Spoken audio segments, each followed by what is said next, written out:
Assalamualaikum warahmatullahi wabarakatuh.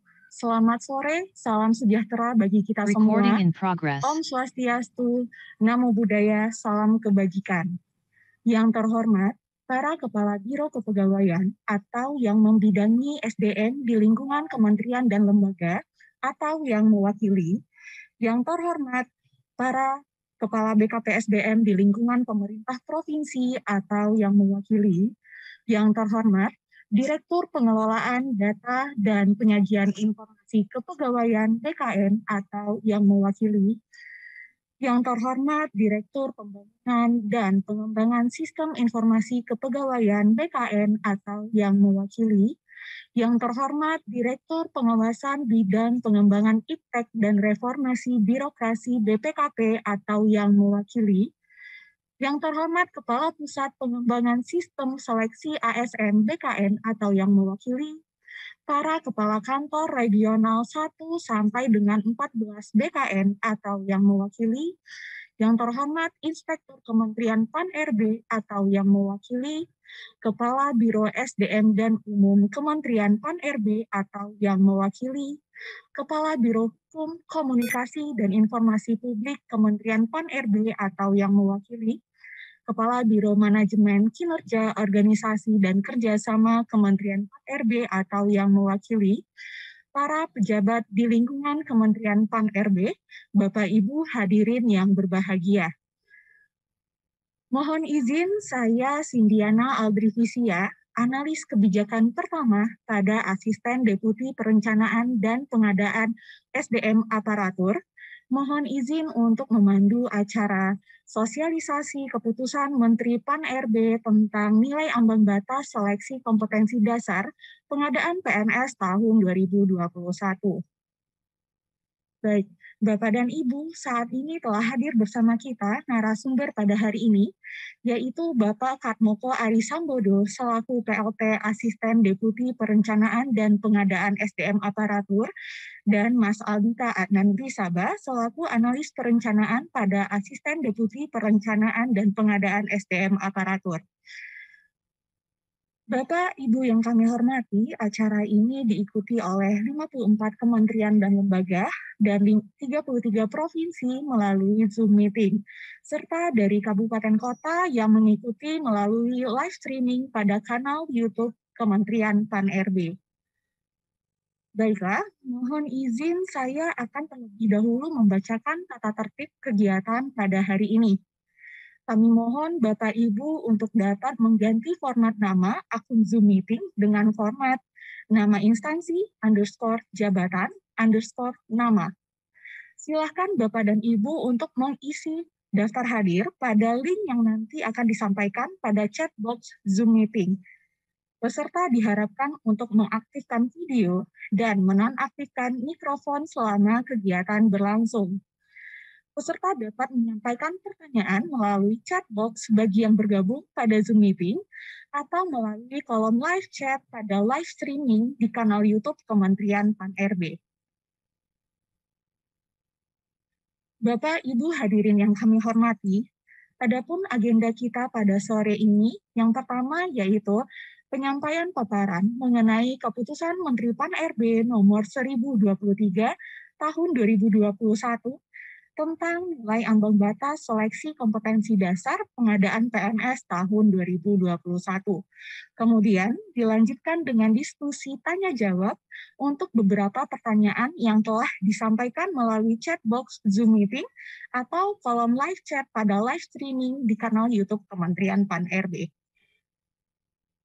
Baik, Bapak dan Ibu, untuk menghemat waktu langsung saja kita masuk ke agenda yang pertama, yaitu penyampaian paparan sosialisasi keputusan Menteri PAN-RB tentang nilai ambang batas seleksi kompetensi dasar pengadaan PNS tahun 2021 yang akan disampaikan oleh Bapak Katmoko Ari Sambodo selaku PLT Asisten Deputi Perencanaan dan Pengadaan SDM Aparatur dan Mas Aldita Adnan Risaba selaku Analis Perencanaan. Kepada Bapak Ari dan Mas Aldi, kami persilahkan. Baik, terima kasih Mbak Cindy.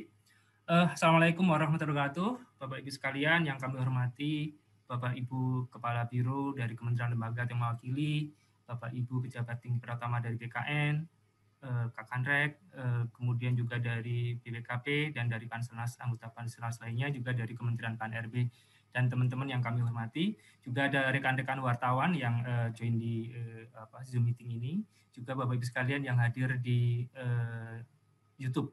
Mohon maaf kami tidak bisa menampung keseluruhannya di Zoom meeting sehingga sebagian mungkin harus lewat link YouTube. Baik Bapak Ibu sekalian, untuk mempersingkat waktu, kami kira kami tidak akan berpanjang lebar karena memang materinya sudah singkat, padat, dan kemudian juga sudah to the point apa yang ingin kami sampaikan, yakni terkait dengan nilai ambang batas SKD pengadaan PNS tahun 2021.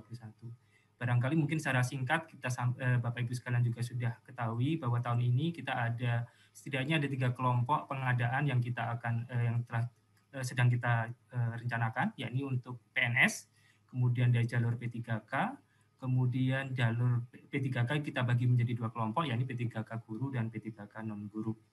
Baik Bapak Ibu sekalian, sebelum kita mulai dari materi ini, izinkan saya nanti bersama rekan kami, Mas Aldi, untuk menyampaikan beberapa hal. Ini yang pertama yang mungkin kami dahului terlebih dahulu Bapak Ibu sekalian, karena ini merupakan penting juga yang kita launching dari Kementerian Pan-RB, kita launching 2 hari yang lalu, tepatnya tanggal 27, terkait dengan core values ASN, yang dengan jargon adalah berakhlak. Jadi berakhlak ini singkatannya dari berorientasi pelayanan, kemudian akuntabel, kompeten, harmonis, loyal, adaptif, dan kolaboratif. Nilai dasar inilah yang harus dipegang oleh ASN, dan juga termasuk calon-calon ASN yang akan kita rekrut di tahun 2021 ini. Jadi nanti Bapak Ibu sekalian bisa melihat materi apa yang kemudian akan kita sampaikan di SKD nanti, seleksi kompetensi dasar di ASN ini, khususnya di CPNS, itu nilai-nilai dasar tersebut juga kita usahakan sudah termaktub di dalam soal-soal tersebut, sehingga kedepannya kita memang ingin merekrut mereka yang berakhlak sesuai dengan core values ASN. Kemudian juga terkait dengan employer branding ASN, ini juga menjadi hal yang penting kami sampaikan, bahwa kita ingin ASN adalah bangga melayani bangsa, termasuk mereka cahaya ASN yang akan melamar, akan sungguh-sungguh nanti ketika yang bersangkutan bisa masuk ke jajaran ASN itu bangga melayani bangsa, tidak hanya sekedar coba-coba atau motivasi-motivasi yang lainnya. Baik, Bapak Ibu sekalian, itu saya kira pengantar dari kami. Kemudian terkait dengan materi inti kita hari ini adalah terkait dengan seleksi nilai ambang batas atau passing grade dari PNS ya, dari CPNS. Untuk yang P3K maupun yang P3K non guru, insya Allah sebentar lagi Bapak Ibu sekalian, belum bisa kami sampaikan hari ini, tapi sebentar lagi nanti kita sedang simulasikan dan lain sebagainya, kita persiapkan, kemudian mudah-mudahan dalam waktu dekat bisa kita sampaikan. Untuk yang passing grade CPNS ini dasarnya ada dari Permen PAN nomor 27 tahun 2021 di pasal 39 ayat 2 bahwa jumlah komposisi soal, tata cara penilaian dan nilai ambang batas SKD ditetapkan oleh Menteri. Nanti materi terkait Permen PAN ini juga bisa Bapak Ibu download, dan mungkin juga sebagian besar dari Bapak Ibu juga sudah mendownload untuk file ini. Sedangkan untuk yang passing grade-nya sendiri, Bapak Ibu sekalian, ini mulai sekarang mungkin sudah bisa di-download nanti di website kami, sama di laman di JDI-Menpan.go.id, adalah Keputusan Menteri Pendayagunaan Aparatur Negara dan Reformasi Birokrasi nomor 1023 tahun 2021 tentang nilai ambang batas seleksi kompetensi dasar pengadaan PNS tahun anggaran 2021 yang telah ditandatangani oleh Bapak Menteri Cahyokumolo pada tanggal 26 Juli 2021. Baik, Ibu sekalian, terkait dengan materi soal SKD, mungkin sedikit review saja, mungkin sudah ada di Permen PAN, tapi kita juga sampaikan lagi di sini. Yang pertama adalah ada 3 materi untuk SKD, Bapak Ibu sekalian, yakni tes wawasan kebangsaan atau TWK, kemudian tes intelijensia umum, kemudian yang ketiga adalah tes karakteristik pribadi. Dan selanjutnya Bapak Ibu sekalian terkait dengan materi-materi apa yang ada di TWK, kemudian apa yang ada di TIU dan TKP. Silakan Mas Aldi, silakan dibacakan untuk materinya. Baik, terima kasih Pak Ari. Mohon izin Bapak Ibu, sebelum kita masuk ke nilai ambang batas, kita coba review kembali terkait materi yang akan diujikan di seleksi kompetensi dasar. Seperti tadi telah dijelaskan oleh Pak Ari, bahwa SKD ini terdiri dari 3 tes. Yang pertama adalah tes wawasan kebangsaan atau TWK, yang kedua adalah tes intelijensia umum atau TIU, dan yang ketiga adalah tes karakteristik pribadi atau TKP. Kita coba bedah satu persatu Bapak Ibu. Yang pertama adalah TWK. TWK ini terdiri dari 5 item yang akan diujikan. Yang pertama adalah item nasionalisme. Item pertama ini bertujuan untuk mengukur kemampuan untuk mewujudkan kepentingan nasional melalui cita-cita dan tujuan yang sama dengan tetap mempertahankan identitas nasional. Lalu item yang kedua adalah item integritas yang bertujuan untuk menjunjung tinggi kejujuran, ketangguhan, komitmen, dan konsistensi sebagai satu kesatuan sikap untuk mencapai tujuan nasional. Lalu yang ketiga adalah item bela negara. Item ini bertujuan untuk mengukur kemampuan berperan aktif dalam mempertahankan eksistensi bangsa dan negara. Lalu item yang keempat adalah pilar negara. Item ini bertujuan untuk mengukur kemampuan membentuk karakter positif melalui pemahaman dan pengamalan nilai-nilai dalam Pancasila, Undang-Undang Dasar Negara Republik Indonesia tahun 1945, Negara Kesatuan Republik Indonesia, dan Bhinneka Tunggal Ika. Lalu item yang kelima adalah item bahasa Indonesia. Item ini diujikan untuk mengukur kemampuan dalam menggunakan bahasa Indonesia sebagai bahasa persatuan yang sangat penting kedudukannya dalam berkehidupan bermasyarakat, berbangsa, dan bernegara. Kelima item ini akan dirangkum dalam satu paket soal TWK yang terdiri dari 30 butir soal. Baik, untuk selanjutnya, materi tes intelijensia umum. Secara umum, materi soal TIU ini terdiri dari 3 item yang akan diujikan. Yang pertama adalah verbal atau kata-kata, yang kedua numerik atau angka-angka, dan yang ketiga figural atau gambar-gambar. Kita coba perdalam satu persatu, Bapak Ibu. Item yang pertama, verbal, terdiri dari 3 sub-item. Yang pertama adalah sub-item analogi, yang bertujuan untuk mengukur kemampuan individu dalam bernalar melalui perbandingan 2 konsep kata yang memiliki hubungan tertentu, kemudian menggunakan konsep hubungan tersebut dalam situasi yang lain. Sub-item yang kedua adalah sub-item silogisme, yang bertujuan untuk mengukur kemampuan individu untuk menarik kesimpulan dari 2 pernyataan yang diberikan. Lalu sub-item yang ketiga adalah sub-item analitis, yang bertujuan untuk mengukur kemampuan individu untuk menganalisis informasi yang diberikan dan menarik kesimpulan. Pada item numerik yang diujikan adalah 4 sub-item. Sub-item yang pertama adalah sub-item berhitung, bertujuan untuk mengukur kemampuan hitung sederhana. Lalu sub-item yang kedua adalah sub-item deret angka, yang bertujuan untuk mengukur kemampuan individu dalam melihat pola hubungan angka.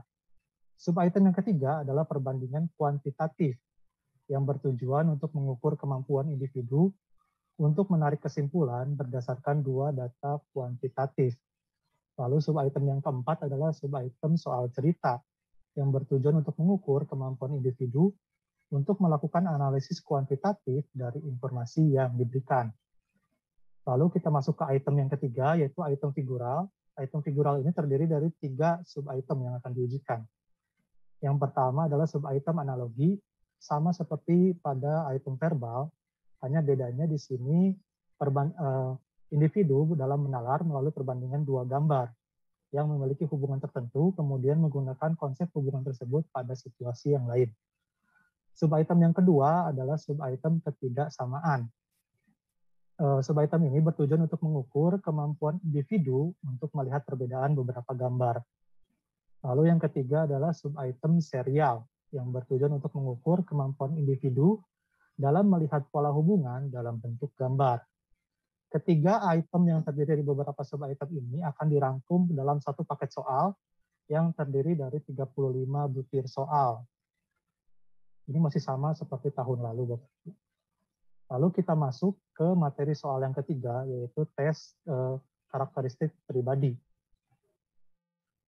Pada TKP ini terdiri dari 6 item yang akan kita ujikan. Yang pertama ini item pelayanan publik. Item ini bertujuan untuk mengukur kemampuan dalam menampilkan perilaku keramah tamahan, dalam bekerja yang efektif, agar bisa memenuhi kebutuhan dan kepuasan orang lain, sesuai dengan tugas dan wewenang yang dimiliki. Lalu item yang kedua adalah item jejaring kerja. Item ini bertujuan untuk mengukur kemampuan dalam membangun dan membina hubungan, kerjasama, berbagi informasi, dan berkolaborasi dengan orang lain secara efektif. Lalu item yang ketiga adalah item sosial budaya. Item ini bertujuan untuk mengukur kemampuan dalam beradaptasi dan bekerja secara efektif dalam masyarakat majemuk yang terdiri atas beragam agama, suku, budaya, dan sebagainya. Lalu item yang keempat adalah item teknologi informasi dan komunikasi. Pada item ini bertujuan untuk mengukur kemampuan dalam memanfaatkan teknologi informasi secara efektif untuk meningkatkan kinerja. Lalu item yang kelima adalah item profesionalisme. Item ini bertujuan untuk mengukur kemampuan dalam melaksanakan tugas dan fungsi sesuai dengan tuntutan jabatan. Lalu item yang keenam ini adalah item anti radikalisme. Item ini item baru yang kita masukkan pada pengadaan tahun 2021 yang bertujuan untuk mengukur dan menjaring informasi dari individu tentang pengetahuan terhadap anti radikalisme, kecenderungan bersikap, dan bertindak saat menghadapi stimulus dengan beberapa alternatif situasi. Keenam item TKP ini akan kami rangkum dalam satu paket soal yang terdiri dari 45 butir soal. Untuk selanjutnya terkait tata cara penilaian dan passing grade akan dijelaskan lebih lanjut oleh Bapak Fatmoko Ari. Saya persilahkan Bapak. Baik Mas Aldi. Selanjutnya Bapak Ibu sekalian terkait dengan pengaturan bobot nilai. Jadi untuk TWK tadi disampaikan Mas Aldi ada 30 butir soal. Apabila menjawab benar itu bernilai 5, tapi kalau salah atau tidak menjawab maka nilainya 0. Karena itu jumlah nilai maksimumnya adalah 150 Bapak Ibu sekalian kalau menjawab semuanya benar. Kemudian untuk tes intelijensia umum terdiri dari 35 butir soal, di mana kalau menjawab benar dia 5 dan tidak menjawab atau salah menjawab adalah 0. Sehingga nilai tertingginya adalah 175. Sedangkan tes karakteristik pribadi terdiri dari 45 butir soal, itu ada 5 tingkatan. Menjawab paling benar adalah paling sesuai maksud saya adalah 5, kemudian 4, 3, 2, dan 1. Sedangkan tidak menjawab itu bernilai 0. Sehingga nilai maksimum di sini adalah 225. Total butir soal dari SKD itu adalah 110 butir soal. Terjadi penambahan 10 butir soal dibandingkan tahun 2019 yang lalu. Sehingga nilai tertingginya pun juga mengalami penambahan sebesar 50 poin, sehingga jumlah totalnya adalah 550. Baik. Kemudian terkait dengan waktunya, Bapak-Ibu sekalian, waktu pelaksanaan SKD adalah 100 menit. Ya, 100 menit.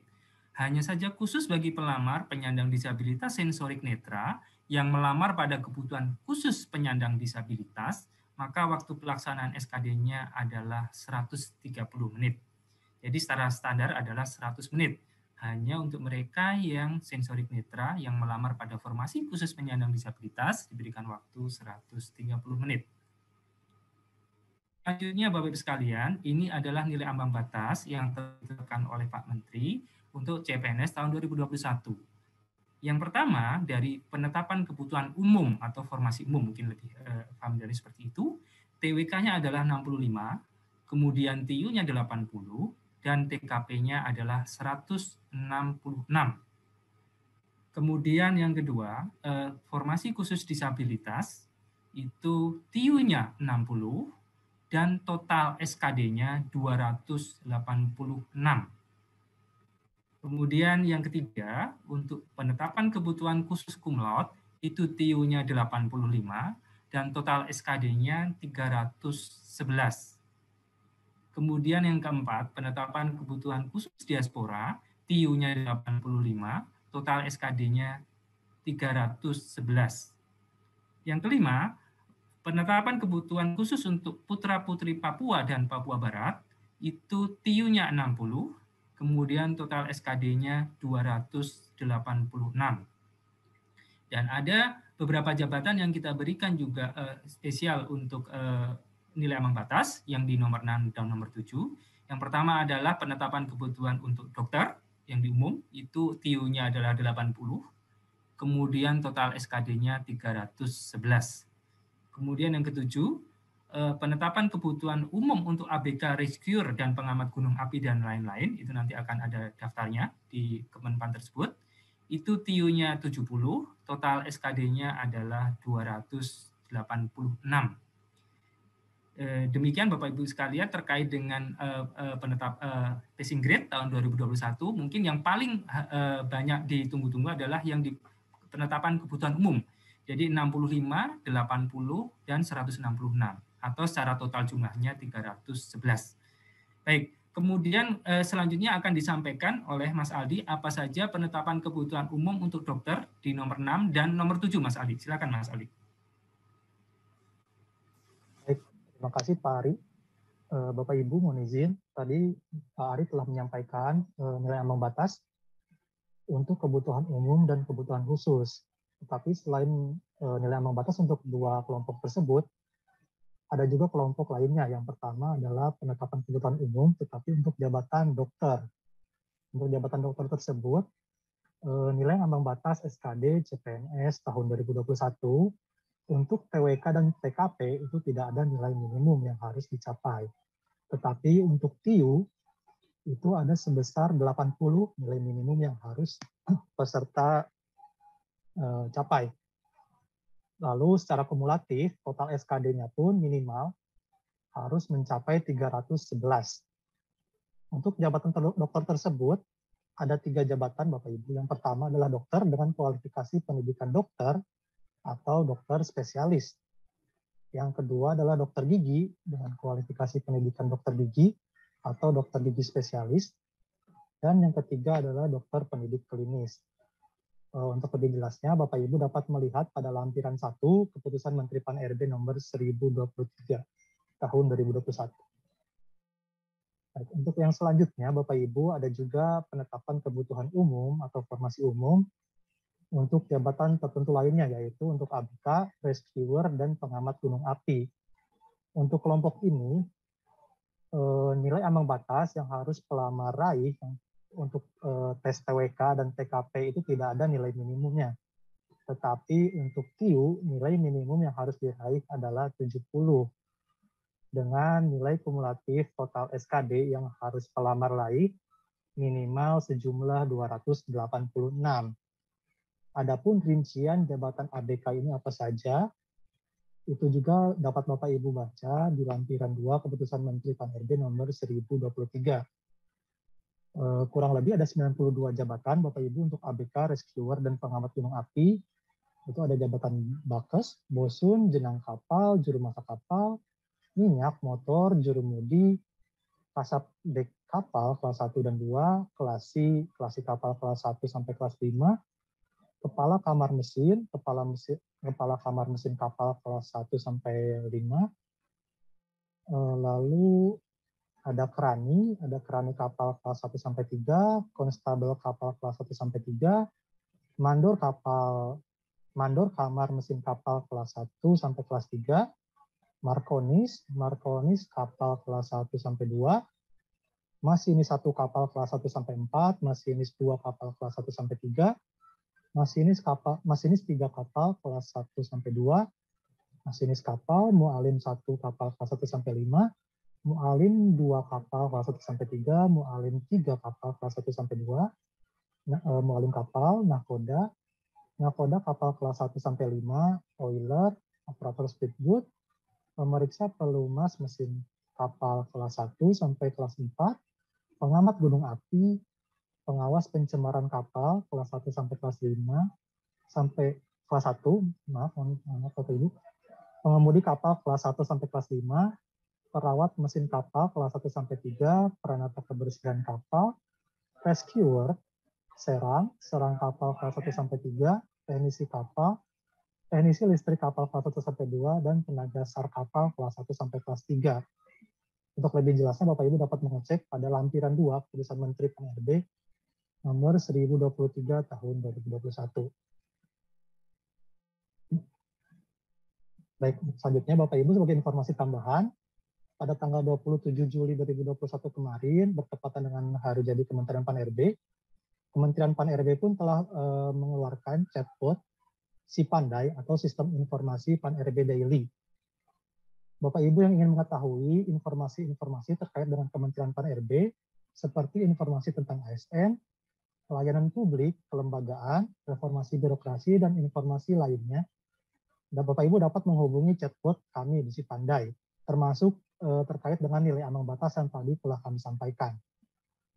Bapak Ibu dapat menghubungi chatbot kami melalui aplikasi Telegram pada bot Sipandai Bot dan pada Line pada akun Sipandai. Bapak Ibu tinggal membuka aplikasi tersebut, lalu ketik menu atau langsung bertanya untuk memulai percakapan. Adapun aplikasi lain masih dalam proses pengembangan.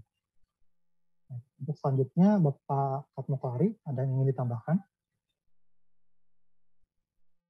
Baik, terima kasih Mas Aldi. Saya kira demikian Bapak Ibu sekalian yang kami bisa sampaikan terkait dengan nilai ambang batas CPNS, dan tadi telah kami sampaikan secara ringkas di slide ini. Dan barangkali ada beberapa hal yang perlu ditanyakan, baik dari Bapak Ibu sekalian dari Kementerian Lembaga, mau dari Pemda ataupun dari wartawan atau dari teman-teman yang lain, kami persilahkan. Silakan Mbak Cindy di moderator untuk sesi tanya jawab ini. Baik, terima kasih Pak Ari dan Mas Aldi atas paparannya. Baik Bapak Ibu, perlu kami informasikan bahwa saat ini sudah bergabung juga via kanal YouTube Kementerian Pan-RB sejumlah 2.400 peserta. Ini membuktikan bahwa antusiasme masyarakat yang cukup tinggi terhadap pengadaan CASN tahun 2021 ini. Baik, Bapak dan Ibu, langsung saja kita masuk ke agenda selanjutnya, yaitu diskusi dan tanya jawab. Baik, Pak Ari, mohon izin kami sudah coba merangkum beberapa pertanyaan yang masuk dari live chat di live streaming kanal YouTube Kementerian Pan-RB. Yang pertama ada pertanyaan terkait apakah passing grade TKP sejumlah 166 ini tidak terlalu tinggi. Kemudian ada juga pertanyaan tentang materi bahasa Indonesia yang masih ada untuk TWK. Kemudian untuk P3K, nilai ambang batasnya kapan akan disosialisasikan? Mungkin cukup sekian dulu Pak, nanti jika ada pertanyaan akan kami laporkan kembali. Silakan Pak Ari.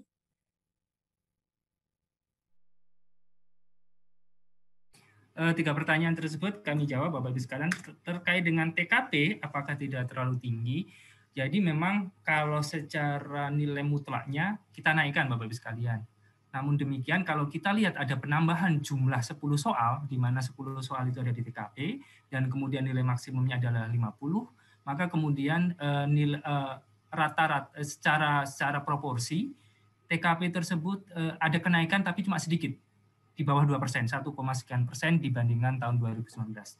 Dan saya yakin nanti peserta CPNS akan mampu bisa menjawab ini secara bagus, secara secara tepat, dan kemudian juga kita sudah mempertimbangkan untuk bisa diakomodir bukan hanya di wilayah Jawa, mungkin di wilayah Jawa akan terjadi persaingan yang tinggi di nilai-nilai yang tinggi, tapi sedangkan di luar Pulau Jawa barangkali ini yang harus kita akomodir Bapak sekalian, sehingga kami yakin bahwa dengan nilai passing grade ini insya Allah bisa meliputi atau mengcover dari juga keperluan di pemda-pemda atau di peserta-peserta di luar Pulau Jawa.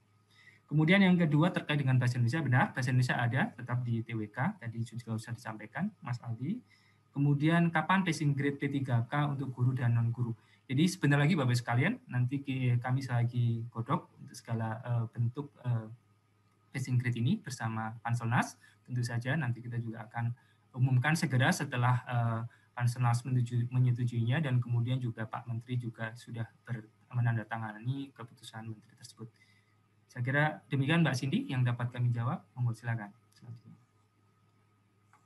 Baik, terima kasih Pak Ari atas penjelasannya. Kemudian ini juga ada lagi Pak pertanyaan yang juga berasal dari kolom live chat di YouTube. Pertanyaannya yaitu, kenapa formasi khusus cum laude tidak ada nilai ambang batas TKP dan TWK-nya? Seperti itu Bapak. Baik, jadi untuk cum laude itu TWK dan TKP tidak ada, tapi total SKD-nya harus ada. Total SKD-nya tetap ada passing grade-nya, dan passing grade-nya ini sama dengan yang total SKD untuk yang formasi umum 3 311. Jadi pada prinsipnya kumlot itu kita kita hargai bahwa mereka memang sudah berusaha ketika mereka kuliah, kemudian juga berprestasi bagus di universitasnya dan seterusnya, dan itu juga tentunya dari prodi akreditasi A dan perguruan tinggi juga akreditasi A.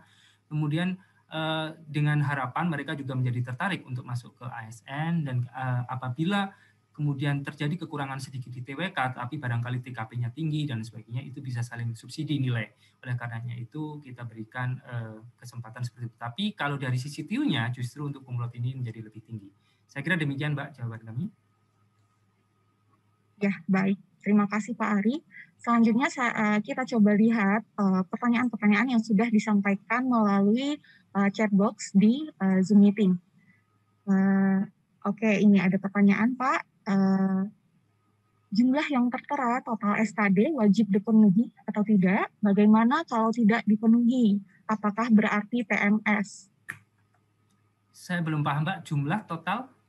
Jumlah yang tertera pada total SKD, apakah wajib untuk dipenuhi? Bagaimana kalau tidak dipenuhi? Apakah bisa diartikan TMS? Seperti itu Pak.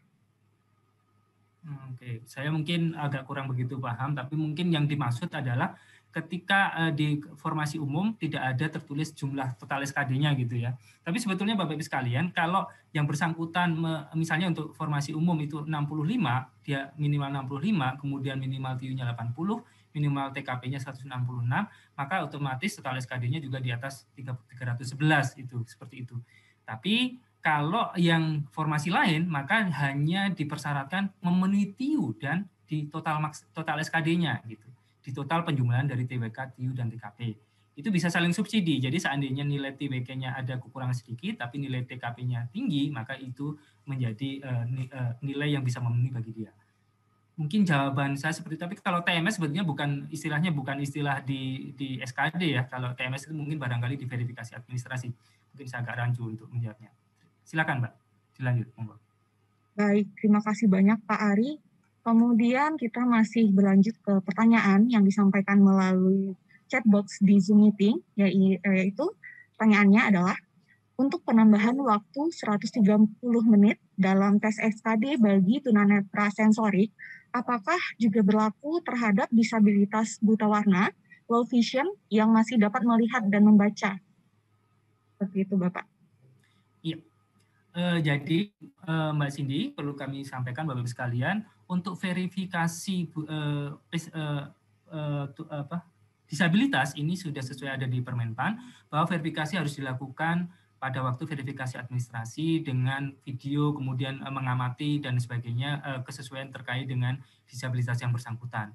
Otomatis kalau yang bersangkutan kemudian sesuai bahwa dia klaimnya pada mendaftar adalah sensorik netra dan kemudian dipilih sebagai netra, maka yang bersangkutan melamar di penyandang disabilitas, maka otomatis dia akan diberikan waktu 130 menit.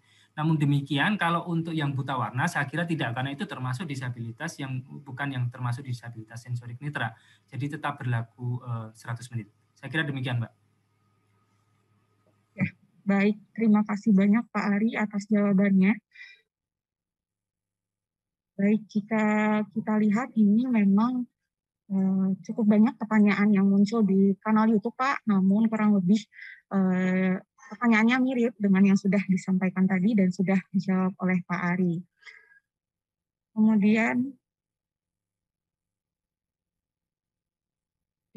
Kemudian juga ada Pak pertanyaan di chat box di Zoom Meeting, yaitu khusus untuk formasi cum laude. Kalau nilai TKP-nya di bawah 150 dan total SKD-nya 311, apakah masih bisa dinyatakan lulus? Bagaimana Pak Ari? Silakan Pak. Iya, sebetulnya sama dengan pertanyaan tadi. Cum laude passing grade-nya ada di TIU dan total SKD-nya. Jadi cum laude itu minimum TIU-nya adalah 85, dan kemudian minimum penjumlahan dari TWK ditambah dengan TIU ditambah dengan TKP adalah 311. Sekali lagi passing grade-nya ada 2 di TIU dan di total SKD-nya. Saya kira demikian Mbak jawaban kami. Ya, baik Pak Ari. Mungkin ini ada pertanyaan lagi Pak. masih dari kolom chat box di Zoom, yaitu apabila nilai ambang batas tidak terpenuhi pada formasi tertentu, apakah akan ada kebijakan seperti tahun sebelumnya, bahwa yang dinyatakan lulus ditetapkan berdasarkan ranking untuk formasi tersebut? Nah, silakan Pak. Baik. Tidak ada Bapak Ibu sekalian, jadi seluruh passing grade sudah ditetapkan di awal, dan kemudian insya Allah ini kami sudah pertimbangkan benar-benar di sisi Panselnas melakukan simulasi dan sebagainya untuk bisa mengakomodasi dari keperluan Bapak Ibu sekalian, baik di wilayah Pulau Jawa maupun di luar Pulau Jawa termasuk di wilayah Indonesia Timur. Jadi sementara kita ikut dengan apa yang telah diatur oleh keputusan Menteri ini. Saya kira demikian, Mbak. Terima kasih. Ya, baik. Terima kasih banyak Pak Ari atas penjelasannya. Baik, mungkin kita rasa cukup ya Pak sesi tanya jawab pada kesempatan kali ini. Kemudian kepada Bapak Ibu yang telah hadir, baik melalui Zoom meeting maupun melalui live streaming di kanal YouTube Kementerian PAN-RB, untuk pertanyaan yang mungkin belum sempat kami jawab, akan kami rangkum dalam bentuk FAQ dan akan kami upload pada portal resmi Kementerian PAN-RB beserta bahan paparan sosialisasi pada hari ini.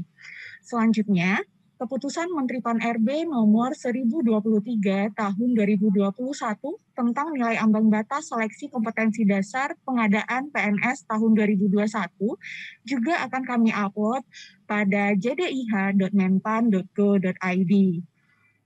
Selain itu, jika Bapak dan Ibu ingin mengetahui informasi baik itu terkait sosialisasi hari ini maupun info-info lainnya terkait ASN, pelayanan publik, kelembagaan, reformasi birokrasi, dan info lainnya seputar Kementerian PAN-RB, bisa diakses melalui chatbot Si Pandai Kementerian PAN-RB melalui Telegram maupun Line. Demikian Bapak dan Ibu, tak terasa kita telah sampai di penghujung acara. Mohon izin kami akan menutup acara sosialisasi pada hari ini. Kami mengucapkan banyak terima kasih kepada para tamu undangan, narasumber serta rekan ASN yang telah mengikuti kegiatan sosialisasi keputusan Menteri PAN-RB tentang nilai ambang batas seleksi kompetensi dasar pengadaan PNS tahun 2021. Kami memohon maaf apabila terdapat kekurangan pada pelaksanaan kegiatan sosialisasi pada hari ini. Saya Sindiana Aldrivisia, mohon pamit undur diri. Terima kasih dan tentunya tak lupa pula kami menghimbau untuk mari menjadi ASN berakhlak yang bangga melayani bangsa. Sampai jumpa di lain kesempatan. Wassalamualaikum warahmatullahi wabarakatuh. Waalaikumsalam warahmatullahi wabarakatuh. Terima kasih Bapak-Ibu sekalian.